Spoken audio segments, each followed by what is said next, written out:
Welcome student, SO में online class में आपका स्वागत है। और हिंदी व्याकरण की बात करेंगे आज।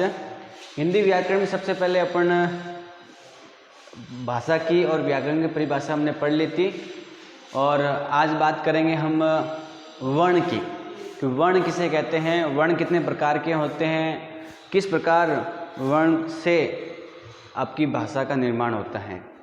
तो भाषा की सबसे छोटी इकाई या जो भाषा की जो मूलभूत इकाई है या मूल जो ध्वनि है वो क्या है, ध्यान रखना है कि वर्ण है।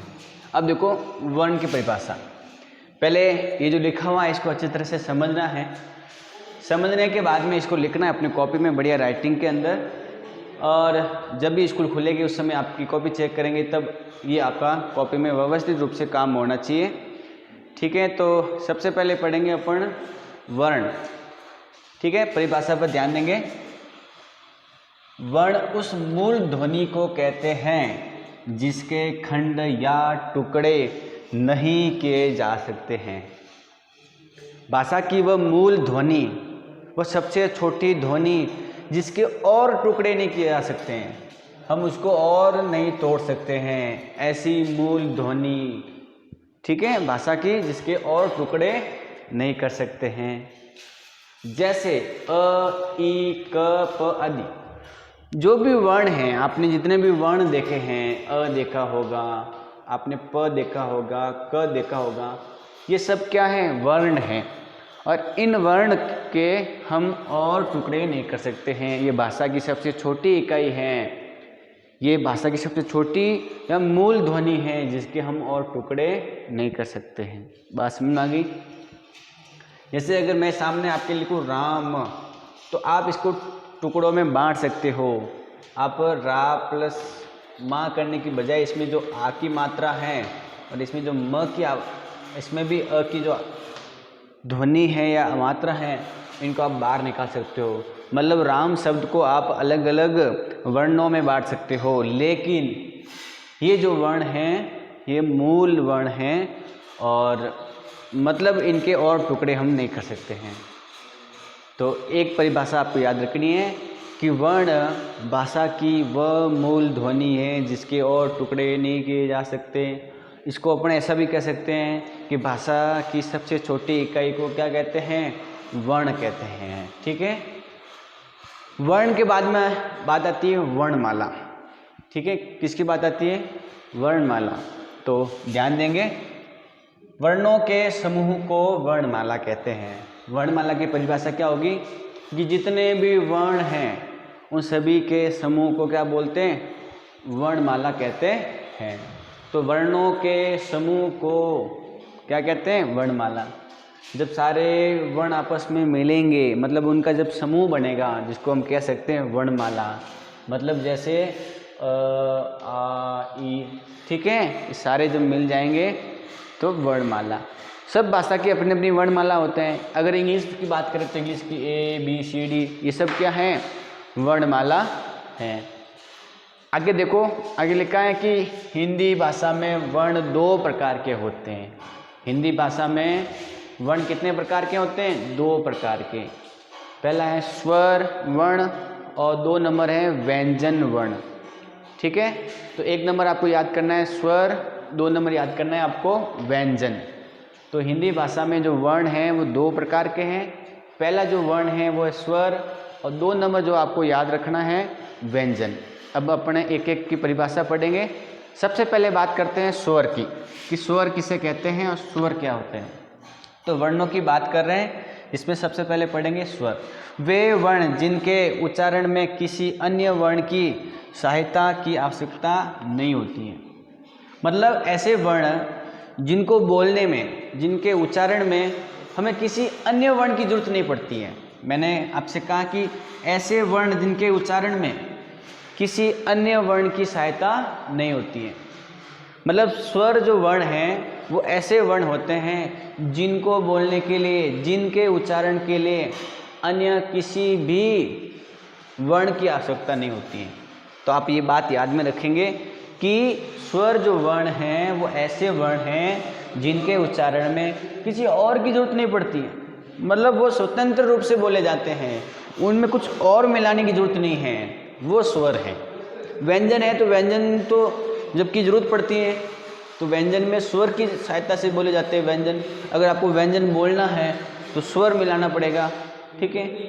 लेकिन ये बात आपको ध्यान में रखनी है कि जो स्वर वर्ण है उसमें किसी अन्य वर्ण की कोई सहायता नहीं होती है, ठीक है। आगे देखो, उसे स्वर वर्ण कहते हैं।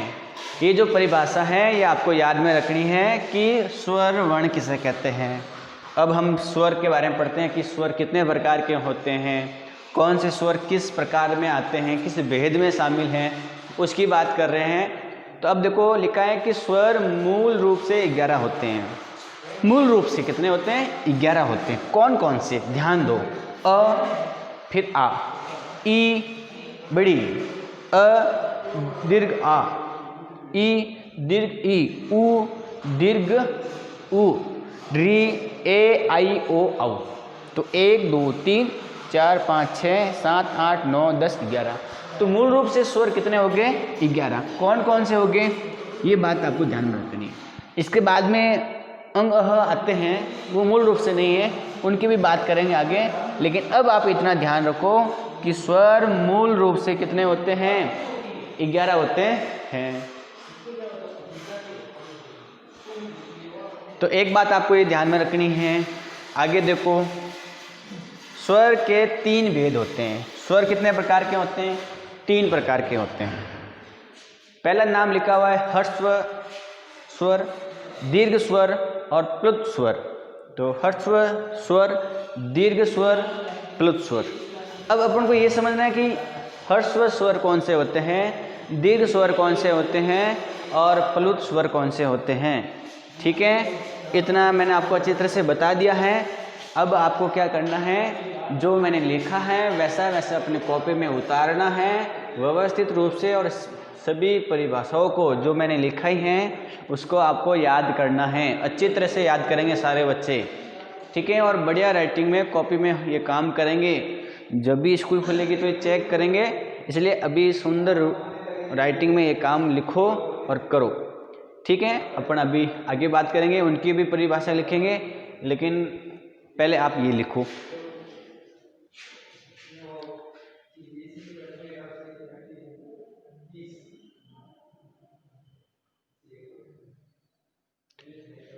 ठीक है, तो स्वर में कोई दिक्कत नहीं होनी चाहिए। वर्ण किसे कहते हैं इसमें कोई दिक्कत नहीं होनी चाहिए, और वर्णमाला क्या होती है इसमें कोई किसी प्रकार की समस्या नहीं होनी चाहिए, ठीक है। अब वीडियो को जैसे अभी मैं आगे बताऊंगा, तो आप अभी तक आपने लिखा नहीं होगा, तो आप क्या करेंगे, वीडियो को रोकेंगे। वीडियो को रोकने के बाद में इसको आराम से उतारेंगे, उसके बाद में वीडियो को आगे बढ़ाएंगे, ठीक है। तो अब मैं मिटा देता हूँ, और जिसने नहीं लिखा है वो लिख लेंगे। तो स्वर के कितने भेद होते हैं? तो आप बताएंगे 3 भेद होते हैं, ह्रस्व स्वर, दीर्घ स्वर और प्लुत स्वर।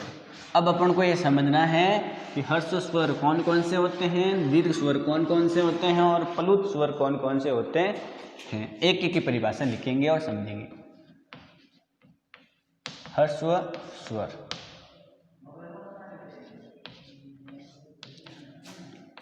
ऐसे स्वर जिनके उच्चारण में कम समय लगता हो, उच्चारण में कम समय लगता हो, ऐसे स्वर जिनके उच्चारण में कम समय लगता हो उसे या उन्हें, आप याद रखेंगे, उन्हें ह्रस्व स्वर कहते हैं। अपन ह्रस्व स्वर किन स्वर को कहेंगे? जिनके उच्चारण में कम समय लगता हो, तो उन्हें ह्रस्व स्वर कहते हैं। ये परिभाषा बिल्कुल समझ में आ गई, ठीक है। अब कौन कौन से हैं?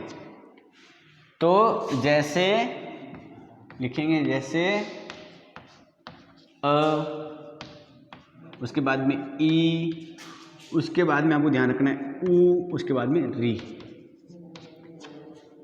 ये 4 ऐसे स्वर हैं जिन्हें ह्रस्व स्वर कहते हैं। इनको बोलने में बिल्कुल कम समय लगता है। अ, ई, उ, री।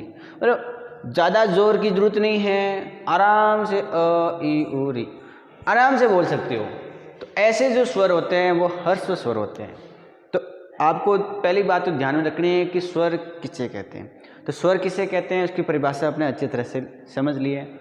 अब स्वर कितने प्रकार के हैं, तो पहला आपको रखना है कि ह्रस्व स्वर ऐसे स्वर जिनके उच्चारण में कम समय लगता हो, बिल्कुल कम समय लगता हो, उन्हें ह्रस्व स्वर कहते हैं। जैसे अ, ई, उ, री। बात समझ में आ गई। अगली जो परिभाषा है 2 नंबर अपने क्या लिखा था, दीर्घ स्वर। दीर्घ स्वर, अब देखो जो दीर्घ स्वर होते हैं वो ऐसे स्वर हैं जिसमें इन ह्रस्व स्वर से थोड़ा ज़्यादा समय लगता है, या दुगुना मैं बोल सकता हूँ। भाई इस ह्रस्व स्वर को जितना बोलने में समय लगा है, दीर्घ में उसे दुगुना लगता है। जैसे अगर इसको 1 सेकंड में बोला है तो दीर्घ स्वर को 2 सेकंड में बोला जाएगा। एक बार उदाहरण के लिए मैं कह रहा हूँ कि यदि इसको 1 सेकंड लगा है तो इसको 2 सेकंड। तो ऐसे स्वर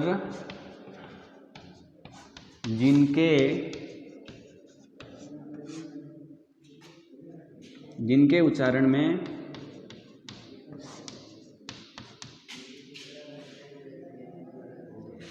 ऐसे स्वर जिनके उच्चारण में ह्रस्व स्वर से ज़्यादा समय या दुगना समय, ह्रस्व स्वर से ज़्यादा या दुगुना समय लगता हो, उन्हें दीर्घ स्वर कहते हैं। दीर्घ स्वर कहते हैं। परिभाषा को वापस देखेंगे। मैंने आपसे ये कहा है ऐसे स्वर जिनके उच्चारण में ह्रस्व स्वर से ज़्यादा या दुगुना समय लगता हो। ऐसे हमारे पास स्वर हैं जिनको बोलने में इनसे थोड़ा ज़्यादा समय लगता हो या इनसे दुगुना समय लगता हो, उन्हें क्या कहते हैं, दीर्घ स्वर कहते हैं। ठीक है। अब देखो कौन कौन से, जैसे आ, क्या लिखा मैंने, आ। बिड़ी की मात्रा जिसको बोलते हो दीर्घ ई, दीर्घ उ, ए, आई, ओ और आउ। ठीक है। तो कुल कितने हो गए, 7 हो गए। तो दीर्घ स्वर कितने हैं, 7 हैं। अब आ, ये है ह्रस्व स्वर, ये इसका जो बड़ा रूप है ये आ, मतलब इससे दुगना, इससे ज़्यादा समय लगा है इसको। एक तो अ बोल रहे हो, एक आ बोल रहे हो, तो अ आ मतलब थोड़ा समय ज़्यादा लग रहा है। ई, उ, ए, आई, ओ, औ। तो आप बिल्कुल पहचान सकते हो कि कौन सा स्वर कौन सा है। ठीक है। तो अब आपको ये बात ध्यान में रखनी है कि कौन कौन से स्वर ह्रस्व है, कौन कौन से दीर्घ है। अगर मैं आपसे पूछूं बताओ कि जो ए है कौन सा स्वर है, आप बताएंगे दीर्घ स्वर है। कौन सा है, दीर्घ। मैंने कहा आपके सामने कि ये बताओ अ कौन सा स्वर है, आप बोलेंगे तो ह्रस्व स्वर है। कौन सा स्वर है, ह्रस्व स्वर है। अब आगे देखो 3 नंबर अपने कौन सा पढ़ा था,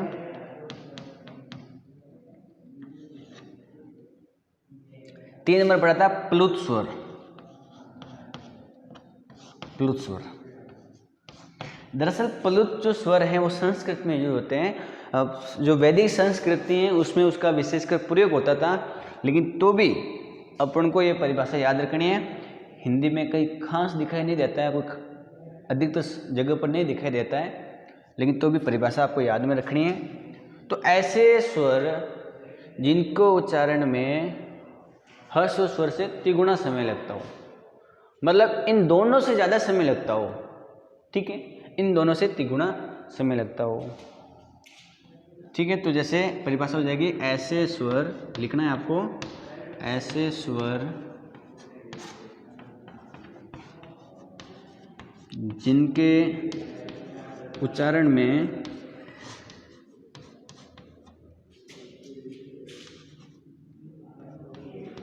ह्रस्व स्वर से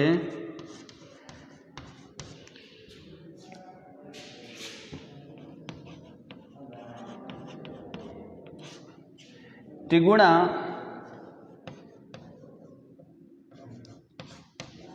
समय लगता हो, उन्हें ऐसे स्वर जिनके उच्चारण में ह्रस्व स्वर से तिगुना समय लगता हो, उन्हें प्लोत स्वर कहते हैं। परिभाषा बिल्कुल ध्यान में रखनी है आपको। तो प्लोत स्वर की परिभाषा मैंने जो आपको बताई है कि ऐसे स्वर जिनको बोलने में इससे 3 गुना समय लगता हो, ठीक है। अब कौन कौन से हैं, जैसे आपने ओम देखा होगा, ओम इस प्रकार से लिखते हैं, ठीक है। अगर किसी को पुकारते समय हम जो यूज़ करते हैं, उस समय भी हम कह सकते हैं कि उस स्वर में इस हर्ष स्वर से 3 गुना या 3 गुना समय लगता है। बात समझ में आ रही है? तो एक ये आपको याद रखना है, ओम, ठीक है। ओम ज़्यादा समय लगता है इसके अंदर, ये बिल्कुल आपको ध्यान में रखना है।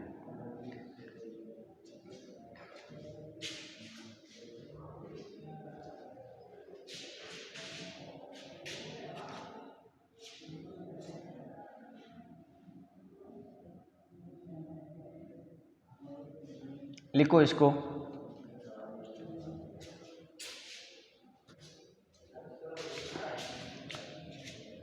इसको मैं वापस लिख देता हूँ अभी यहाँ पर।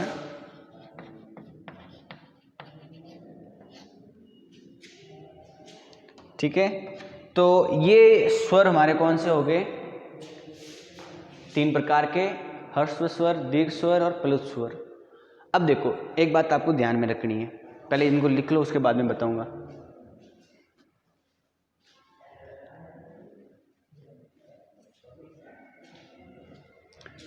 लिखने के लिए वीडियो को बीच में रोको, फिर लिखो, फिर आगे बढ़ते हैं। अब देखो इसमें काफ़ी जो स्वर हैं वो 2 स्वर से मिलकर बने होते हैं। अब देखो कौन कौन से हैं।